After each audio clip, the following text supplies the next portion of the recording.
boiling green and red chilies. I have extra, so I will boil this one, but only half cook. And after that, I have to take out this water and leave this become cold. This green chilies. Then I will make this one homemade pickles. Just I mix vinegar, salt, and little sugar.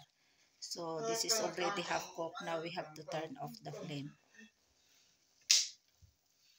So this is green and red chilies I boiled, half boiled, and only ingredients is vinegar and salt. No need to put sugar. So now I have to put here in sterilized bottle of coffee.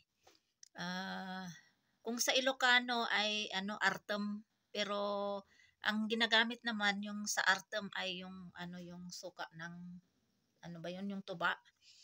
So this is only available here in Pakistan.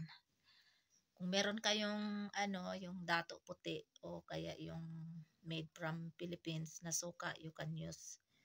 So ito na lang yung aking gagamitin. So ilagay natin ito pa isa-isa sa bottle. Ilagay natin ito muna. And then you can eat now this one, ready to eat. Pa isa-isa nyong kakainin. This is serve an appetizer. Ay, sorry, nahulog.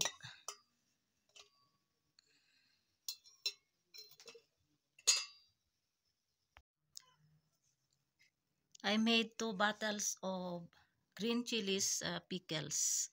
So no need to put more vinegar, just make like this. Ayan, para matunaw yung asin. Ayan.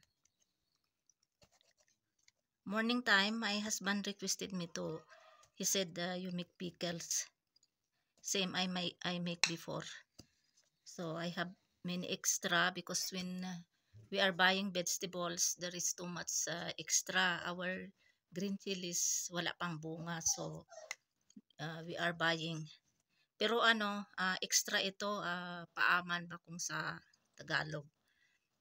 Free ito na pag bumili ka ng mga gulay, ayan, may mga free na ibibigay sa vegetable o kaya fruit shop. Ayan. So ready to eat na ito. Mamayang gabi pwede na ito. Kasi pala ngayon, time now dito sa Pakistan is 2:30 PM. So mamayang gabi pwede na ito. Ayan. Ganyan-ganyan lang para matunaw yung asin. Ayan. Hindi na kailangan lagyan ng maraming suka. Ayan. Pwede ko rin kainin ito pag walang hindi maanghang.